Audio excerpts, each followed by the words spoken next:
Hi, my name is Kyle Atkinson. In this video I just want to go through a couple of fitting scenarios on how to fit your HiveGate to your base. Now, I sell this adapter plate. It makes it quite easy for the adaptation of the HiveGate to your bases. You have an option on your smaller colonies. I have a few colonies that I run just in build-up stage through summer and so on. I don't expect much out of them until the next season. So I'll run them on a single if I have those set up. Otherwise I'll run them on doubles, and depending on their strength will determine whether I let them have one gate or two. And the same goes for when your colony is doing really well and it's very heavy.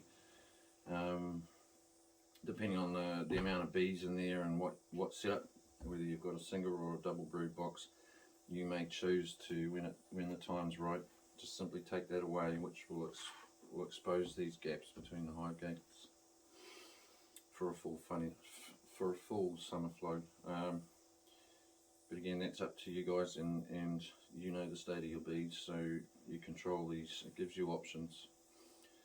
It's basically the key to it. So again, I will use my adapter plate as a template.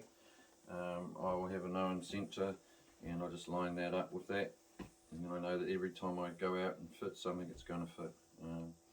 All my hive gates will be in the right position, and all my management tools will fit and work when I go out into the apiary, no matter what I'm using, whether it's blocks or the adapter plate. So for this setup, I will set my hive gates using my adapter plate as my jig or my guide. In my scenario, I fit and forget these. I know where my winter clusters are going to form in the deepest, darkest points when they're at their most vulnerable.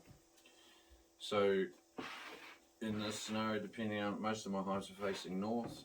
If I can, I will face them north. That north southern hemisphere, so that's our sun facing direction. Come autumn, when your bees are preparing to winter down, they'll show you which side they're going to winter down on. You don't even need to look, because they'll bring pollen in one side only, and that will tell you that that's where they're setting up their winter nest.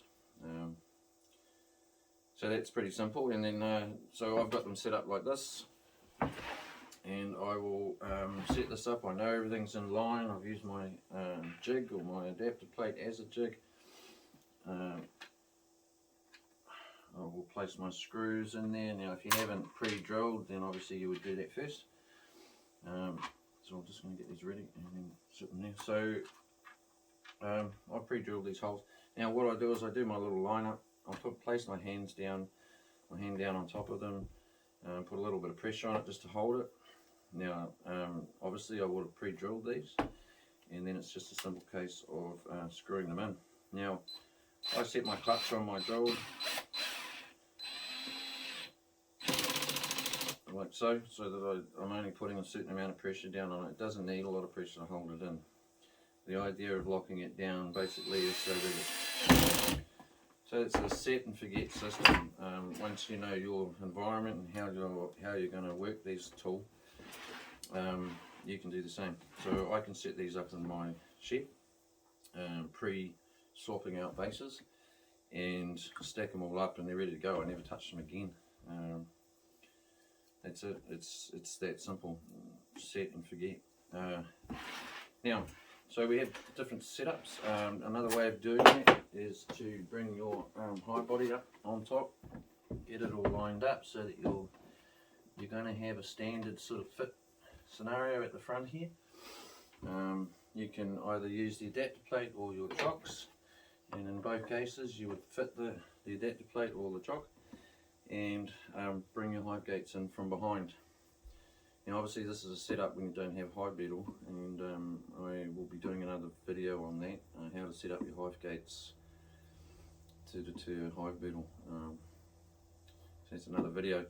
So anyway, this one here, you can use both options. Obviously that's not in there properly, but tap and away she goes. So there then you only have one way in, that's through the hive gates. So that aside, you'll notice here that I've this is designed to cover an 8-frame base. There's reasons behind making it only that long.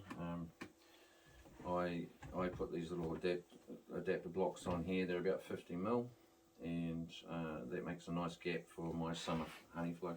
And again, which I just simply take that away, place it up in your hive, up on your hive mat or something similar. One thing about the adapter plates that you must know is that, like any other steel in your hive materials, stainless steel not so much, but a galvanized steel like this or any other exposed steel in your hive, when using formic acid, it will rot it. It will destroy this in a matter of minutes. So if you are using formic acid, please take this off. It's not designed to be used with acids, and it will be affected by formic acid especially. Oxalic acid, not such a problem. If you were to put oxalic acid glycerine strip on top of this, it will oxidize slightly, which is not good, so no direct contact. But vaporizing and so on and so forth, I use that, and I've seen no issues with my adapter plates. Some of my adapter plates, I've added a bit of longevity to them by spraying them with a good quality metal paint. You have the option of that too, but it is galvanized, so as long as you don't mistreat it, it should give you years of service. It's a very solid piece of steel compared to some of the other options on the market. So it's a good quality product. It makes life easy for you. It can be used in the emergency situation to adapt the HiveGate in a very fast robbing scenario for a temporary solution until such time as you can fit it properly. So on that point, a little tip. If you have wasps nailing your hive and you're having a bit of trouble getting a new base or getting ready to fit the HiveGate, you can simply go out, buy these 2 parts or make a block for yourself, and then during the attack you literally slide it in there and walk away. Give it about 8 days, 10 days for things to settle down. Your bees will get on top of the wasps. You will actually find the wasps on the floor outside your hive, just outside. They're too heavy to fly away, so they bring them out and drop them on the floor. If you get out there early enough in the morning, before the wasps come, their mates come and tidy them up, you'll see all the evidence outside the front door, literally the next day after fitting this in the mornings. So this is a scenario for an emergency, but again, I would prefer that you lock them down with a screw, just to make sure that when you pull frames, they haven't attached the frame to the HiveGate, and that you knock it out of place and create a little gap where the wasp couldn't enter.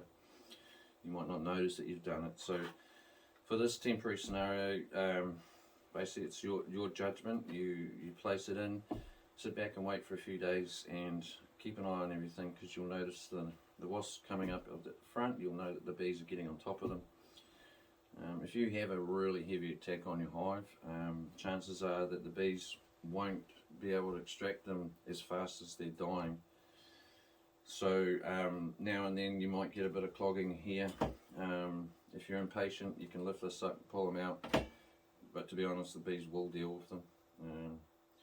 The reason that happens is usually the influx of robbing and the time it takes to deal with it. They're busy dealing with the live ones, and the dead ones will stack up for a while. It doesn't take too long for them, once they've got a handle on the problem, to then go and clean those out.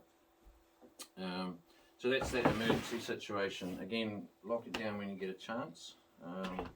This product's meant to be a fit and forget product. Now this is a cutaway of a 5-frame nuke box, similar to this, with just the wall and the floor, the front wall and the floor.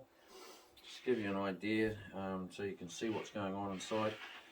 Now this is the Periscope. Basically allows exit and entrance from a raised hole scenario. As you can see, this is the disc front end.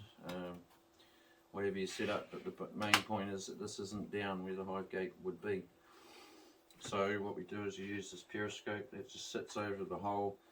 I generally basically set it up in the middle of the nucleus floor. You screw this to the wall, if these holes don't correspond with a perfect situation for you, you can screw with a self-tapping screw straight through the plastic. In these situations it's always better to pre-drill, but this is a high quality plastic, it'll very durable, and even self-tapping screws, you can screw straight through that solid plastic and it shouldn't split. Obviously you'd want to use a self-tapping screw. So I butt this up into the hole provided.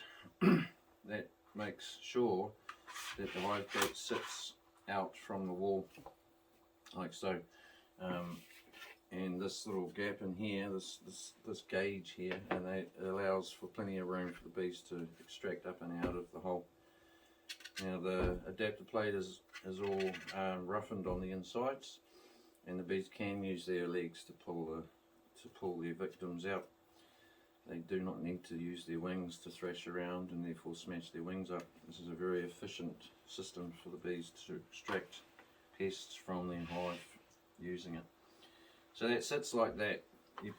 I place my periscopes on all my systems, and I'll come through and I'll slide my HiveGates up to it. And again, it's the same scenario. Pre-drill the hole, get yourself a little pan head screw, preferably stainless. Lock it down. Forget about it. The bees will adapt this straight away. Adapt to it straight away. And there's no looking back. This is a set and forget. There's nothing to be done with this after this point. So hopefully that gives you a few visuals on how to set it up. There are lots of examples on the website, but I realise there's lots of configurations out there too. So if you're having trouble, or you're wondering how you're going to fit it to your particular hive setup, and I haven't provided an example for you, then jump on me and give us a call, and I'm more than happy to work with you to achieve your goals using the HiveGate. Yeah, so hopefully that's covered it to the extent that you can either extrapolate that out to your own bases and systems. Once again, there's more examples on the website, and yeah, have fun, enjoy, and I'll see you in the next video.